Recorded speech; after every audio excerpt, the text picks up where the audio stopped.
paella. C'è anche insalata. Mangiato la Paella, sì. Insalata. E poi io come dolce ho preso caffè. E poi merluccio. Il secondo merluccio. Perché noi volevamo un piatto tipico di Saragossa. Che era Io non mi piace carne.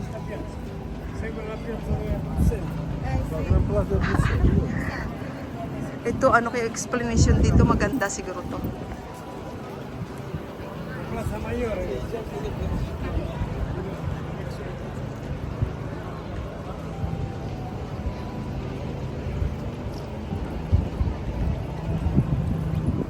Adesso dobbiamo sentire così. La piazza Maggiore, il centro di questo quartiere degli Austri, è una piazza che è stata costruita da questo re che appare rappresentato a cavallo nel secolo XVI, Filippo III, essendo l'architetto Juan de Herrera. Nel secolo XVI c'erano due case pubbliche, la panetteria e la macelleria. Il principale cibo del popolo è il pane e la carne. Adesso appartengono al comune, la panetteria è stata restaurata.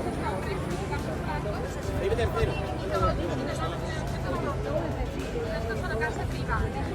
Nel secolo XVI questa piazza era utilizzata per il mercato, per il gentrificazione e anche per la scoperta dello storico. We are now in the center of this Austria quarter. Is the main square built by this king, Philip III of Austria dynasty.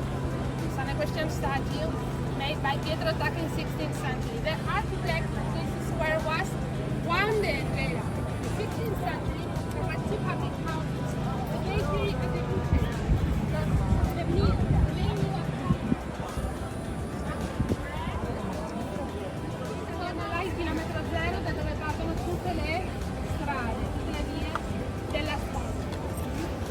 È una piazza che forma il semicerchio, da dove partono diverse strade, come potete vedere una struttura questa di Carlo III, una piccola biografia sulla sua vita, è stato lui a costruire questo palazzo che adesso è la presidenza della regione di Madrid, ma era la torre della posta. Rotondo. La Piazza a destra, Rotondo. il simbolo della città di Madrid, non si scorda. Quando una città è dagli arabi, potevano noi ce l'avevano da noi, secondo me.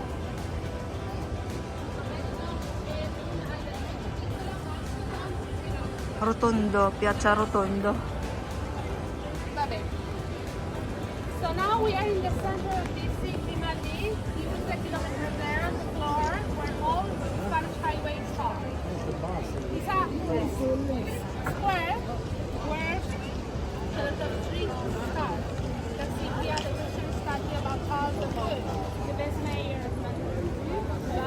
And at the bottom you can see different on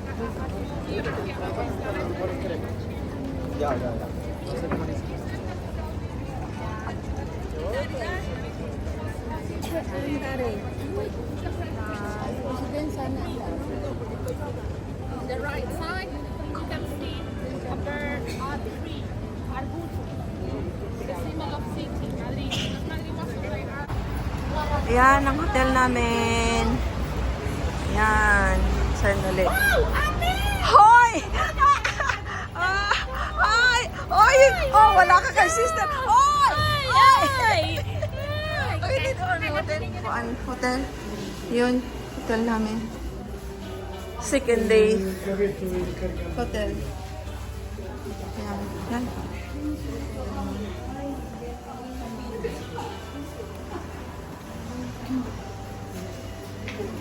Second day namin. Hotel. May passport. Ha? Ay, passport. Nakita ko kasi mga kasamahan ko. Yung last year. Nag-iwan na sa last year. 327.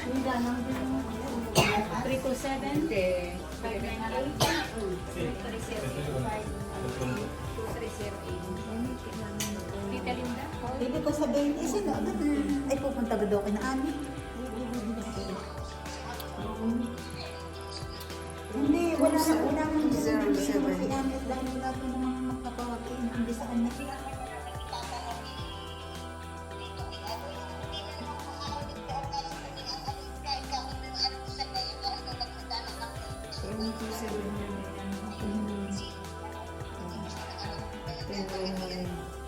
Dito sa Madrid. Something. Samad na nila.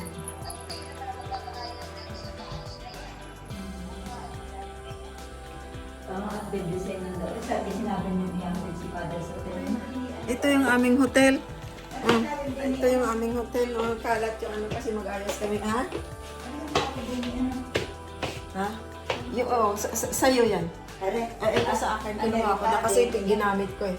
Sa'yo yan. Yan ang CR namin. Ito yung ano namin. Yan.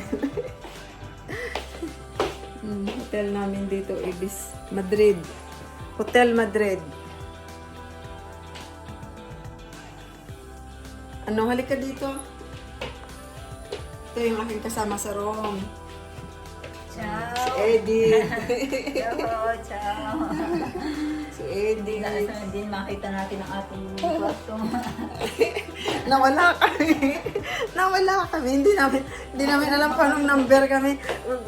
Bumaba kami, bumili ng pagkain. Pagbalik, hindi namin alam kung anong number kami. Kaloka. Ay, nako. Oh, mag-ayos kami kasi kakain kami kasi lalarga na naman kami bukas. Papuntang Lisbon at saka Portugal. Na